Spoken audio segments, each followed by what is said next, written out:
अस्सलाम वालेकुम, कैसे हैं आप सब। खास तौर से मैं अब सारे मेवातियों से मुखातिब हूं, उन्हीं से बात करना चाहता हूं। और आपको बता दूं कि किस बारे में ये बात मैं आपसे कर रहा हूं। और शायद बहुत से लोग जानते होंगे और बहुत से लोग ऐसे जो नहीं जानते होंगे।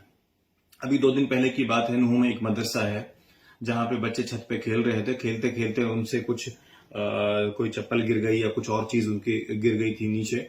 और वो लेडीज वहां पे जा रही थी, उनका अपना कोई मेरे ख्याल से कुआ पूजन या इस टाइप की कोई चीज होती होगी, तो वो उसके लिए जा रही थी। तो वो उनके पास गिरी या उनमें से किसी के ऊपर गिर गई या किसी को लग गई। तो बहरहाल वो ये हुआ। उसके बाद में आपको पता ही हुआ कि क्या हुआ। पूरा नूह बाजार उन्होंने बंद कर दिया और बंद करने के साथ साथ उन्होंने एफआईआर करा दी। एफआईआर के साथ साथ वहां से भी मन नहीं भरा, तो 3 लड़के जो थे वहां पे जो खेल रहे थे, उसमें से एक 11 साल का लड़का था, एक 10 साल का लड़का था और एक और मेरे ख्याल से 14-15 साल का एक लड़का था। तो 3 लड़के थे। तो इस गलती के लिए, जो बच्चों की गलती थी, उसके लिए नूह के जितने भी बड़े बड़े पॉलिटिकल लीडर हैं उन्होंने भी माफी मांग ली, सबने। लेकिन उसके बावजूद वो लोग अपनी हट धर्मी पे अड़े रहे और उन्होंने कहा कि हम किसी भी फैसले पर नहीं पहुंचेंगे, हमें जो है, जो कार्रवाई हमें करवानी है वो हम करवा के रहेंगे।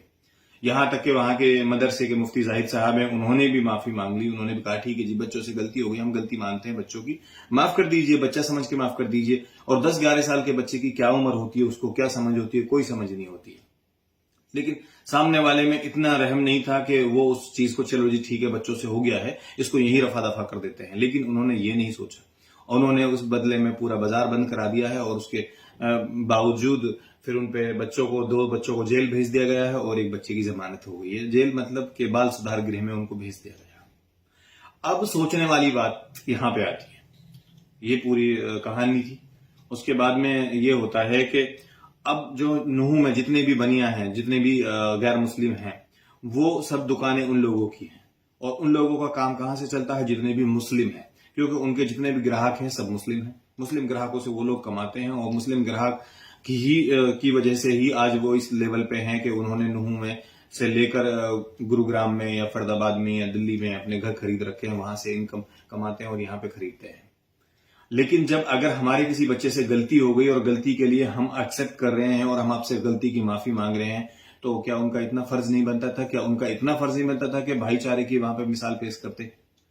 वहां पे भाईचारे की मिसाल पेश करते और ये कहते कि ठीक है जी, बच्चों से गलती हो गई, आपका बच्चा हमारा बच्चा, कोई बात नहीं है, आइंदा बच्चों को हम समझा देंगे, बुला के बच्चों को समझा देते, डांट देते बच्चों को, बच्चे मान जाते। लेकिन उन्होंने बड़ा दिल नहीं दिखाया। वो नफरत की आग में जल रहे हैं और वो नफरत उन्होंने दिखाई। उन्होंने ये साबित कर दिया कि नहीं, हम आपके कभी हो ही नहीं सकते, हम पैसा आपसे कमाएंगे, कोई दिक्कत नहीं है, हम बाहर लेके जाएंगे, ये पैसा कमा के सारी दुकानें हमारी हैं और आप हमारे ग्राहक हैं, लेकिन हम आपके लिए कभी भी भाईचारे की मिसाल नहीं बनेंगे। हम तो अपनी नफरत को ऊपर रखेंगे।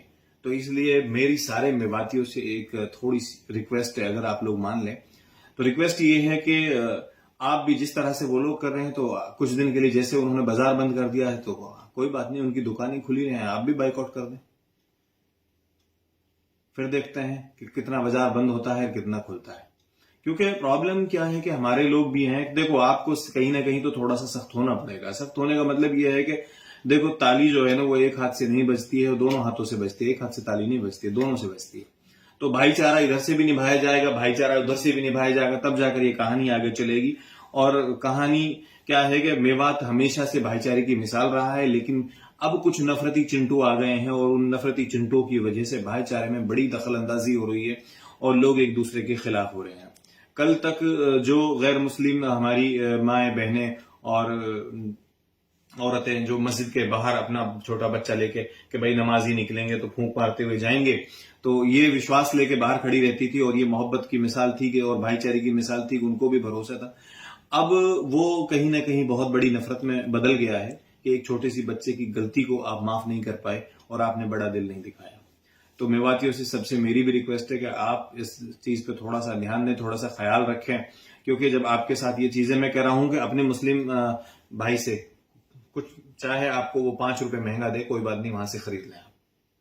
बाकी ये जो आपका पैसा है ना, आप अगर उधर से खरीदारी करते हैं तो ये नफरत के लिए इस्तेमाल हो रहा है। और मैं नहीं चाहता कि आपका 100 रुपए या 50 रुपए या 5 रुपए भी नफरत के लिए इस्तेमाल किया जाए। तो मेरी आपसे रिक्वेस्ट है कि आप प्लीज इस पर थोड़ा सा ध्यान दीजिए और भाईचारे को कायम रखें। जो लोग अच्छे हैं उनसे अच्छा बन के रहिए, उनसे बात भी कीजिए और उनको बोलिए कि भाई ये नफरत जो चल रही है इसको खत्म किया जाए किसी भी तरीके से। और ये नफरत के तरीके खत्म करने का यही है, मैं आपको बता रहा हूँ कि जो लोग जब हमसे कमाते हैं, हमसे खाते हैं, हमसे बिल्डिंगें बनाते हैं, हमारे पैसों से सारी चीज करते हैं और उसके बाद वो हमारे ही खिलाफ इतना जहर उनके मन में है, तो जहर निकालने के लिए देखिए जहर को जहर काटता है। तो थोड़ा सा तो आपको भी एक बार आप जरा बायकॉट कर दीजिए, उसके बाद में फिर देखिएगा क्या होने वाला है। फिर वो नफरत जो है ना वो मोहब्बत में बदल जाएगी और हम चाहते हैं कि नफरत मोहब्बत में बदले और हमेशा जैसे पहले से रहते आए हैं ऐसी मोहब्बत से दोनों कौमें रहें और सारी कौमें जितनी भी मेवात में हैं सब मोहब्बत से रहें, किसी के लिए किसी के दिल में कोई नफरत की जगह ना हो।